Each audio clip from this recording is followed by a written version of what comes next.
ओम नमो भगवते वासुदेवाय नमः।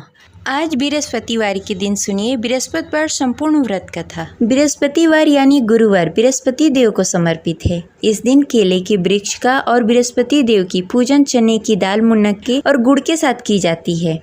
भक्तजन इस दिन उपवास रखकर पूरी श्रद्धा और भक्ति के साथ बृहस्पतिवार का कथा पढ़ते हैं या सुनते हैं। जो लोग इस व्रत को नहीं रख पाते उन्हें भी इस व्रत कथा को पढ़नी या सुननी चाहिए। जो इस कथा को पढ़ता या सुनता है उसे सभी प्रकार के कष्टों से मुक्ति मिल जाती है और उससे धन और जन की प्राप्ति होती है। आज आप सुनेंगे बृहस्पति देव की संपूर्ण कथा। उससे पहले कमेंट में लिखें जय बृहस्पति देव। पौराणिक कथा के अनुसार प्राचीन समय की बात है। भारतवर्ष में एक राजा राज्य करता था। वो बड़ा ही प्रतापी और दानी था। वह नित्य प्रति मंदिर में भगवत दर्शन करने के लिए जाता और ब्राह्मणों और गुरु की सेवा किया करता। उसके द्वार से कोई भी याचक निराश होकर नहीं लौटता। वह प्रत्येक गुरुवार को व्रत रखता एवं पूजन करता, गरीबों की सहायता करता। परंतु यह सब बातें उसकी रानी को बिल्कुल अच्छी नहीं लगती थी। वह न तो व्रत करती और न ही किसी को एक भी पैसा दान में देती थी। वह राजा से भी ऐसा करने को मना किया करती थी। एक समय की बात है, राजा शिकार खेलने के लिए वन को चले गए। घर पर रानी और दासी थी। उस समय गुरु बृहस्पति साधु का रूप धारण करके राजा के दरवाजे पर भिक्षा मांगने के लिए आए। साधु ने रानी से भिक्षा मांगी तो वह कहने लगी, हे साधु महाराज, मैं इस दान पुण्य से तंग आ गई हूँ। इस कार्य के लिए तो मेरे पति ही बहुत हैं। अब आप ऐसी कृपा करें कि सारा धन नष्ट हो जाए तथा मैं आराम से रह सकूं। साधु रूपी बृहस्पति देव ने कहा, हे देवी, तुम तो बड़ी ही विचित्र हो। संतान और धन से कोई दुखी नहीं होता, इसको सभी चाहते हैं। पापी भी धन और पुत्र की इच्छा करता है। अगर तुम्हारे पास धन अधिक है तो भूखे मनुष्यों को भोजन करवाओ, प्याव लगवाओ, ब्राह्मणों को दान दो, धर्मशाला बनवाओ, कुआं, तालाब, बावड़ी, बाग, बगीचे आदि का निर्माण कराओ तथा निर्धन कुंवारी कन्याओं का विवाह करवाओ। साथ ही यज्ञ करो। इस प्रकार के कर्मों से आपके कुल का और आपका नाम परलोक में भी सार्थक होगा एवं तुम्हें स्वर्ग की प्राप्ति होगी। परंतु रानी साधु की इन बातों से खुश नहीं हुई। उसने कहा, हे साधु महाराज, मुझे ऐसी धन की आवश्यकता नहीं है जिसे मैं अन्य लोगों को दान में देती फिरूं, जिसको रखने और संभालने में भी मेरा सारा वक्त निकल जाए। साधु ने कहा, हे देवी, यदि तुम्हारी ऐसी ही इच्छा है तो जैसा मैं तुम्हें बताता हूँ वैसा करना। बृहस्पतिवार के दिन आंगन को गोबर से लीपना और अपने केसों को पीली मिट्टी से धोना। केसों को धोते समय स्नान करना। राजा से कहना कि वो हजामत कराए। भोजन में मांस मदिरा खाना, कपड़े धोबी को धोने के लिए देना। इस प्रकार 7 बृहस्पतिवार को करने से तुम्हारा सारा धन नष्ट हो जाएगा। यह कहकर साधु महाराज रूपी बृहस्पति देव अंतर्ध्यान हो गए। रानी ने साधु के कहने के अनुसार 7 बृहस्पतिवार तक वैसा ही करने का विचार किया। साधु के बताए हुए कार्य करते हुए केवल 3 ही बृहस्पतिवार बीते कि उसकी सारी संपत्ति नष्ट हो गई। भोजन के लिए भी 2 समय परिवार तरसने लगा तथा सांसारिक भोगों से दुखी रहने लगा। तब राजा रानी से कहने लगा कि हे रानी, तुम यहाँ पर रहो, मैं दूसरे देश जा रहा हूँ। क्योंकि यहाँ पर मुझे सभी मनुष्य जानते हैं, इसलिए मैं यहाँ कोई कार्य नहीं कर सकता। मैं अब परदेश जा रहा हूँ, वहाँ कोई काम धंधा करूँगा, शायद हमारे भाग्य बदल जाए। ऐसा कहकर राजा परदेश को चला गया। वो वहाँ जंगल से लकड़ियाँ काट कर लाता और शहर में बेचता। इस तरह जीवन व्यतीत करने लगा। इधर राजा के बिना रानी और दासी दुखी रहने लगी। किसी दिन भोजन मिलता और किसी दिन जल पीकर ही रहना पड़ता। एक दिन रानी और दासी को भोजन किए बिना 7 दिन व्यतीत हो गए। तो रानी ने अपनी दासी से कहा, हे दासी, यहाँ पास के नगर में मेरी बहन रहती है। वह बड़ी ही धनवान है। तुम उसके पास जाओ और वहाँ से 5 सेर बेझल मांग के लाओ, जिससे कुछ समय के लिए गुजारा हो जाएगा। दासी रानी की बहन के पास गई। रानी की बहन उस समय पूजा कर रही थी। बृहस्पतिवार का दिन था। दासी ने रानी की बहन से कहा, हे रानी, मुझे आपकी बहन ने भेजा है, मुझे 5 सेर बेझल दे दो। दासी ने यह बात अनेक बार कही, परंतु रानी की बहन ने कोई उत्तर नहीं दिया, क्योंकि वह उस समय बृहस्पतिवार का कथा सुन रही थी। जब दासी को रानी की बहन की कोई उत्तर नहीं मिला तो वह बहुत ही दुखी हुई। उसे क्रोध भी आया। वह लौटकर रानी से बोली, हे रानी, आपकी बहन बहुत ही घमंडी है। वह छोटे लोगों से बात नहीं करती। मैंने उससे कहा, उसने कोई उत्तर नहीं दिया। मैं वापस चली आई। रानी बोली, हे दासी, उसमें उसकी कोई गलती नहीं है। जब बुरे दिन आते हैं तब कोई असहारा नहीं देता। अच्छे बुरे का पता विपत्ति में ही लगता है। जो ईश्वर की इच्छा होगी वही होगा। यह सब हमारे भाग्य का दोष है। उधर रानी की बहन ने सोचा कि मेरी बहन की दासी आई हुई थी, परंतु मैं उससे नहीं बोली, इससे वह बहुत दुखी हुई होगी। अतः कथा सुन बृहस्पति भगवान का पूजन समाप्त करके अपनी बहन के घर गई और कहने लगी, हे बहन, मैं बृहस्पतिवार का व्रत कर रही थी। तुम्हारी दासी हमारे घर आई थी, परंतु जब तक हम कथा सुनते हैं तब तक हम लोग न उठते हैं और न किसी से बातें करते हैं, इसलिए मैं नहीं बोली। कहो दासी क्यों गई थी? रानी बोली, बहन, हमारे घर अनाज नहीं था। वैसे तुमसे कोई बात छिपी नहीं है, इस कारण मैंने दासी को तुम्हारे पास 5 सर बेझल के लिए भेजा था। रानी की बहन बोली, बहन देखो, बृहस्पति भगवान सबकी मनोकामनाएं पूर्ण करते हैं। देखो, शायद तुम्हारे घर में कहीं अनाज रखा हो। यह सुनकर दासी घर के अंदर गई। वहाँ से उसे एक घड़ा बेझल का भरा हुआ मिल गया। उसे बड़ी हैरानी हुई, क्योंकि उसके एक एक बर्तन देख लिया था। उसने बाहर आकर रानी को बताया। दासी अपने रानी से कहने लगी, हे रानी, देखो, वैसे हमको जब अन्न नहीं मिलता तो हम रोज ही व्रत करते। अगर इनसे इस व्रत की विधि और कथा पूछ ली जाए तो हम भी इस व्रत को किया करेंगे। दासी के कहने पर रानी ने अपनी बहन से बृहस्पतिवार के व्रत के बारे में पूछा। उसकी बहन ने बताया, हे रानी बहन, बृहस्पतिवार को सूर्योदय से पूर्व उठकर स्नान आदि से निवृत्त होकर बृहस्पतिवार का व्रत करना चाहिए, लेकिन उस दिन सिर नहीं धोना चाहिए। बृहस्पतिवार के व्रत में चने की दाल और मुनक्के से विष्णु भगवान और केले के वृक्ष की जड़ की पूजन करनी चाहिए तथा दीपक जलाएं। उस दिन एक ही समय भोजन करें। भोजन पीले खाद्य पदार्थ का करें तथा कथा सुनें। इस प्रकार करने से गुरु भगवान प्रसन्न होते हैं और अन्न पुत्र धन देते हैं। इस प्रकार व्रत और पूजन की विधि बताकर रानी की बहन अपने घर को लौट गई। रानी और दासी दोनों ने ही निश्चय किया कि वे बृहस्पति भगवान का पूजन जरूर करेंगी। 7 दिन बाद जब बृहस्पतिवार आया तो दोनों ने व्रत रखा। घुड़सार में जाकर चना और गुड़ बीन लाई तथा उसकी दाल से केले की जड़ में विष्णु भगवान का पूजन किया। अब भोजन कहाँ से आए? दोनों बड़ी ही दुखी हुई, परंतु उन्होंने व्रत किया था, इस कारण बृहस्पति देव भगवान प्रसन्न थे। वे एक साधारण व्यक्ति के रूप में 2 थालों में सुंदर पीला भोजन लेकर आए और दासी को देकर बोले, हे दासी, यह भोजन तुम्हारे और रानी के लिए है, तुम दोनों करना। दासी भोजन पाकर बड़ी ही प्रसन्न हुई और रानी से बोली, रानी जी, भोजन कर लो। रानी को भोजन आने के बारे में कुछ पता नहीं था, इसलिए वह दासी से बोली, जा तू ही भोजन कर ले, क्योंकि तू हमारी व्यर्थ में हंसी उड़ाती है। दासी बोली, एक व्यक्ति अभी भोजन देकर गए हैं। रानी कहने लगी, वह भोजन तेरे लिए दे गए होंगे, तू ही भोजन कर ले। दासी ने कहा, वह व्यक्ति हम दोनों के लिए भोजन की थाली लेकर आए हैं, इसलिए मैं और आप दोनों ही साथ भोजन करेंगी। फिर दोनों ने गुरु भगवान का नमस्कार किया और भोजन प्रारंभ किया। उसके बाद से वे प्रत्येक बृहस्पतिवार को गुरु भगवान का व्रत और पूजन करने लगी। बृहस्पति भगवान की कृपा से उसके पास धन हो गया, परंतु रानी फिर पहले की तरह आलस्य करने लगी। तब दासी बोली, देखो रानी, तुम पहले भी इस प्रकार का आलस करती थी। तुम्हें धन को रखने में कष्ट होता था, इस कारण सभी धन नष्ट हो गए। अब गुरु भगवान की कृपा से धन मिला है तो फिर तुम्हें आलस्य होता है। बड़ी मुसीबतों के बाद हमने यह धन पाया है, इसलिए हमें दान पुण्य करना चाहिए।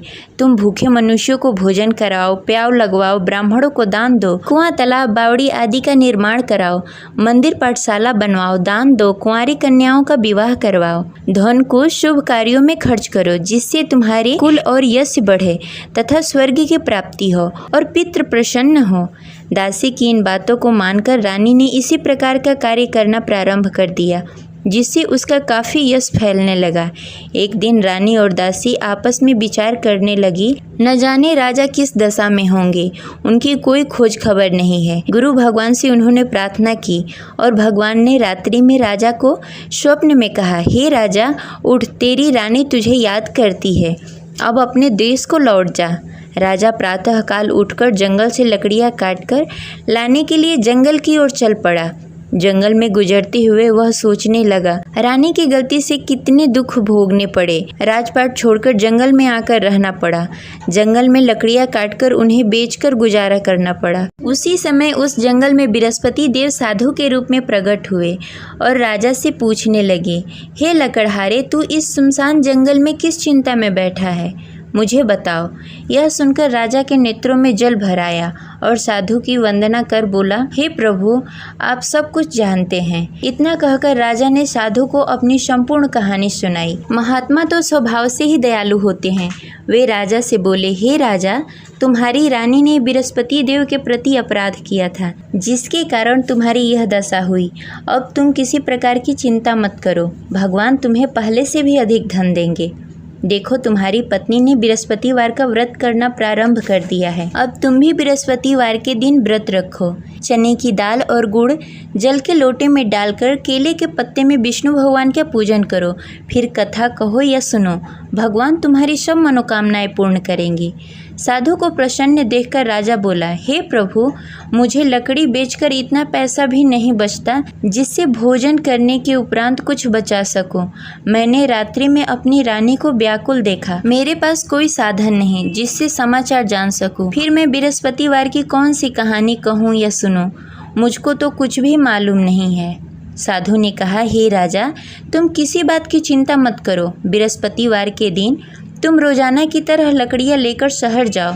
तुम्हें रोज से दुगना धन प्राप्त होगा, जिससे तुम भली भांति भोजन कर लोगे तथा बृहस्पति देव की पूजा सामग्री भी लेकर आओगे। बृहस्पति देव की कथा इस प्रकार है। प्राचीन काल में एक बहुत ही निर्धन ब्राह्मण था।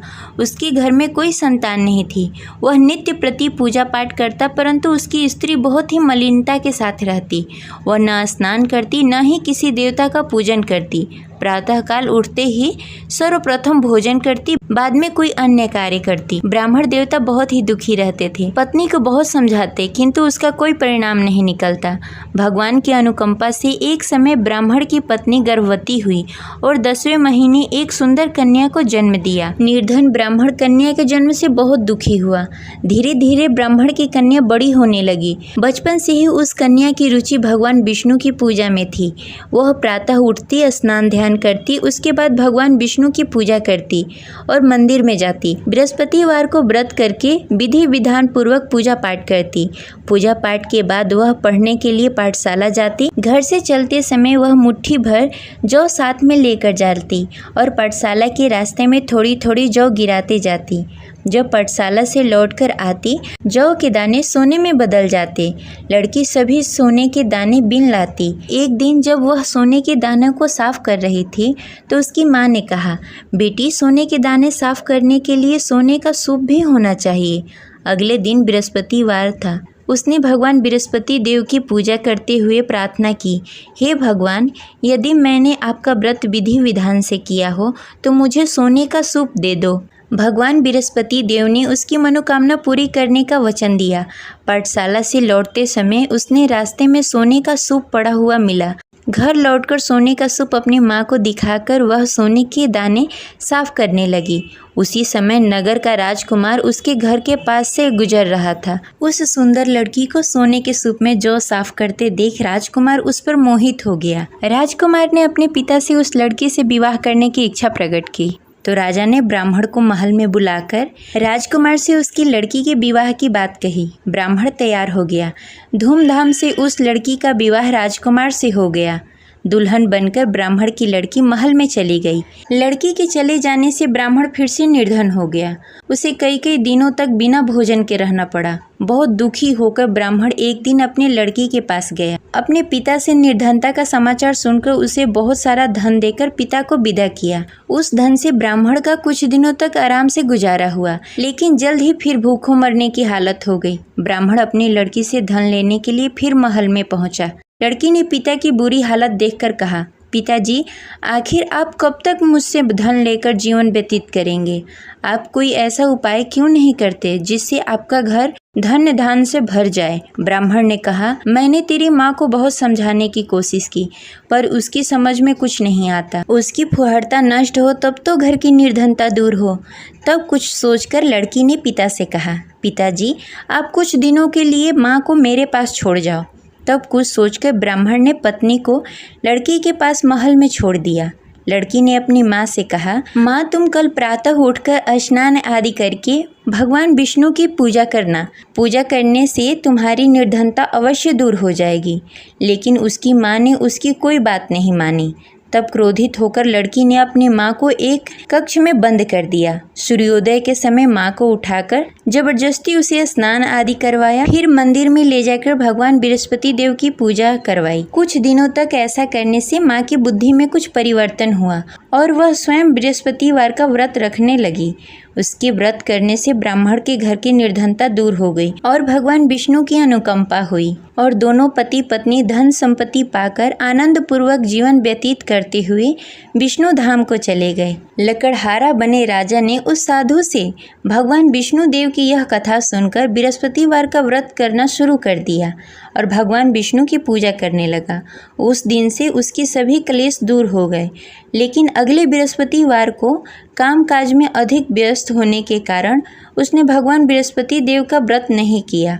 भगवान बृहस्पति देव लकड़हारे से क्रोधित हो गए और उसे भूल की सजा दी। उस दिन नगर के राजा ने नगर में घोषणा करके सबको सूचित किया कि प्रत्येक नागरिक मेरे महल में भोजन करने आए। जो नहीं आएगा उसे अपराधी मानकर भारी दंड दिया जाएगा। लकड़हारा बने राजा ने उस नगर के राजा की घोषणा तो सुनी, लेकिन जंगल से लकड़ी काटकर लाने और उसे बेचने में देरी हो जाने के कारण वह समय पर महल में भोजन करने नहीं पहुंच सका। अतः राजा के सैनिक लकड़हारे को पकड़कर महल में ले गए।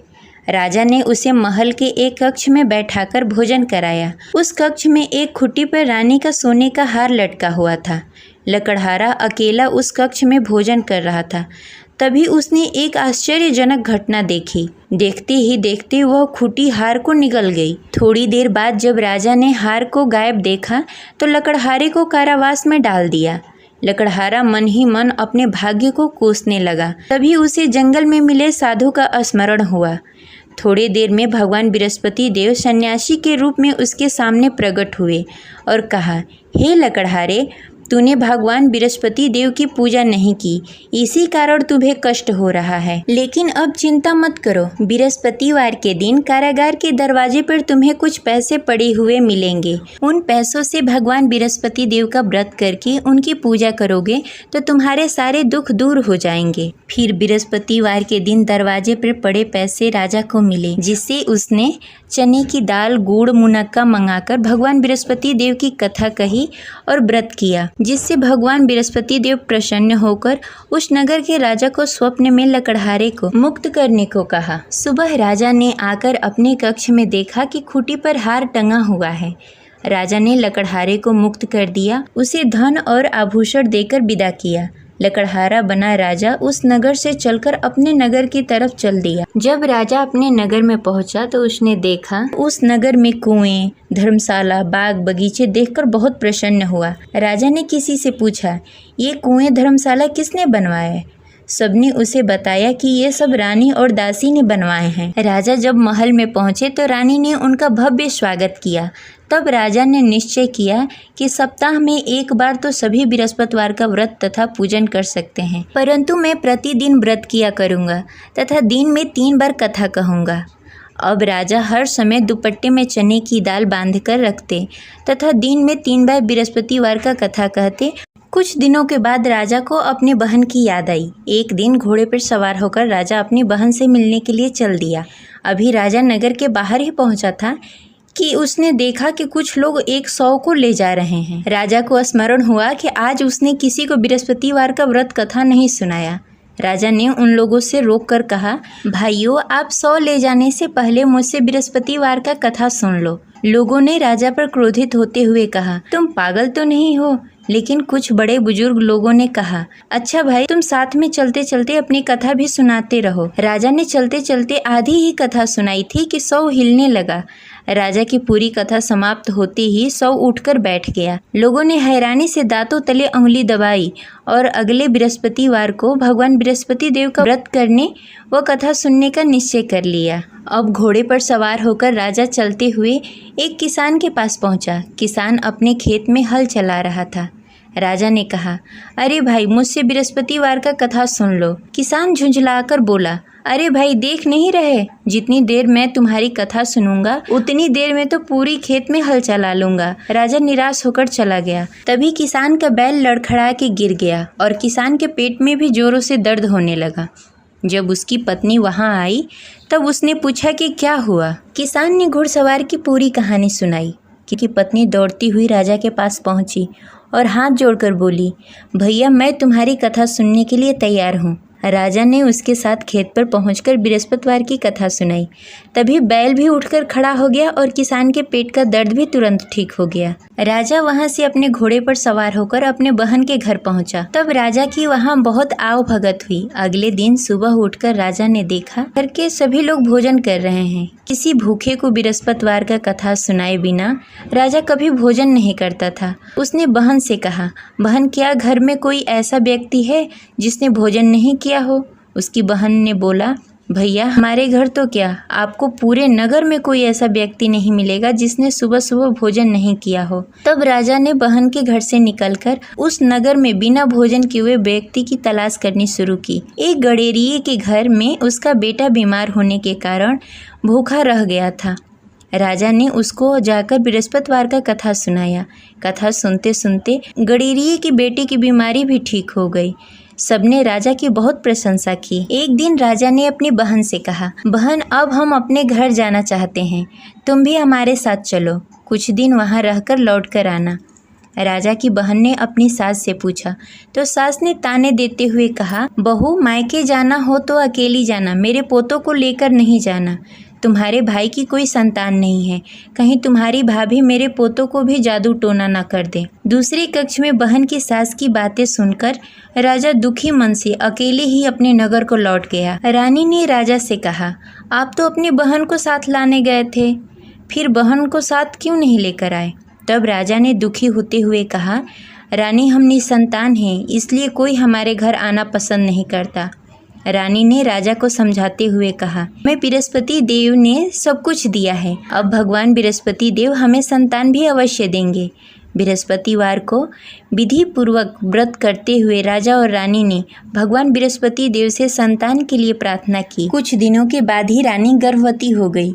10वें महीने रानी ने एक सुंदर बालक को जन्म दिया। राजा रानी जीवन प्रयत्न बृहस्पतिवार का व्रत करते रहे। उनके घर में धन धान्य की वर्षा होती रही। इस तरह अनंत पूरक जीवन यापन करते हुए राजा रानी भगवान बृहस्पति देव की अनुकंपा से मोक्ष को प्राप्त हो गए। बृहस्पतिवार को विधि पूर्वक व्रत करके जो स्त्री पुरुष भगवान विष्णु की पूजा करते हैं, उनकी सभी मनोकामनाएं पूर्ण होती है। जय बृहस्पति देव।